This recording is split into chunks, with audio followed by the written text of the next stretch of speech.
Hi, I'm Karen Rogers, back to make video number 7. Thank you for joining me as always. Today, the video has a Valentine's theme, it has an 80s theme, and this is also the third in a trilogy of science videos.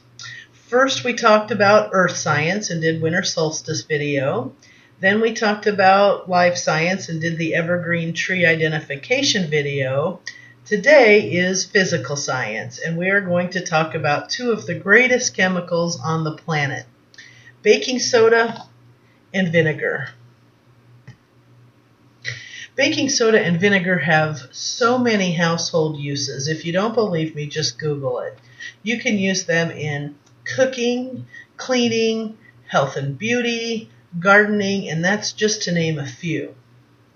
If you are a pet owner, these work better than any chemical. Don't waste your money on chemicals that say pet stain remover and pet odor remover, because you'll pay too much and they won't work. If you have a pet and the pet makes a mess, here's what you do. Just put a little vinegar in some water and first clean it with vinegar and water, then let it dry. And after it dries, put some baking soda on it and give it some time to absorb the odor, and it will work as good as any product. These chemicals are also environmentally friendly, and they are cheap. Less than $2, less than $2. So you probably already know this, but I just want you to rediscover the love of baking soda and vinegar. I know somebody who said that they had wine stains on a carpet and they couldn't figure out how to clean out the wine stains from the carpet, and baking soda did the trick. So I'm just passing that on to you. Let's talk a little bit about the chemistry of baking soda.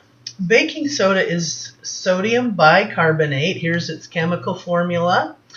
You get it from soda ash, which is found in the earth. When you mix baking soda with water, it makes a base, a basic solution, if you remember your pH chemistry. All right, vinegar is acetic acid. It looks like this. Actually, when you buy it from the store like this, it's a 5% acetic acid solution. It is made from fermenting parts of fruits of plants. First it turns to alcohol, then it turns to vinegar. And it, when mixed in water, is an acid solution. So let's just take a quick look at that. I can demonstrate that with cabbage juice. If you take a red cabbage, I don't know if they're red or purple. I think they're purple, but I think they're called red cabbage. But take a head of red cabbage, boil it, and then collect the juice. You don't need the leaves, and you will get something that looks like this. Sort of a bluish purple color. I think it's normally purple, but our water is slightly basic because of the limestone, but that's a whole nother video.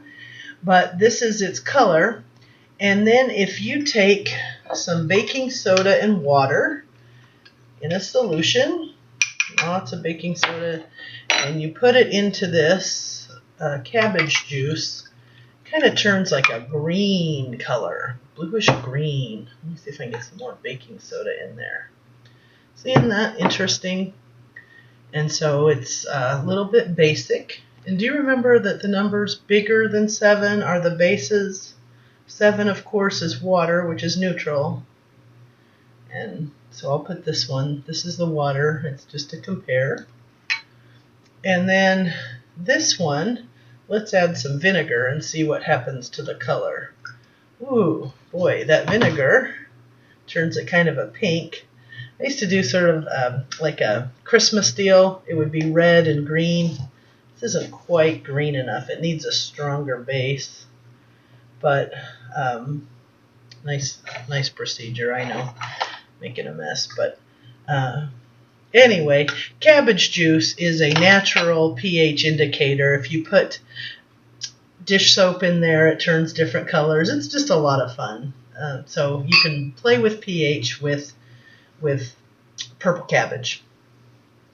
Now, when you mix vinegar and baking soda, what happens is you get sodium acetate and carbonic acid.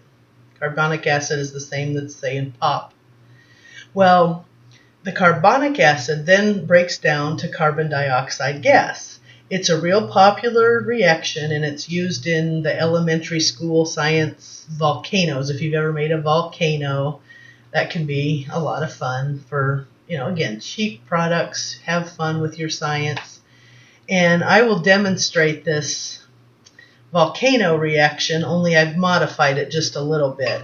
I have put baking soda at the bottom of this bottle, and there's vinegar inside this balloon, and I'm going to add them together. Oh, hey! And the balloon is going to collect the carbon dioxide gas. And when you do science demonstrations, usually once isn't enough. You have to do it twice. So here's another one with baking soda at the bottom, a couple teaspoons, tablespoons, and then vinegar in the balloon, and you simply add them together, and the carbon dioxide gas will blow up the balloon. Fascinating. Happy Valentine's. I love you. Thank you, especially if you watch my videos. I really love you. Thank you for watching, and I'll see you next time.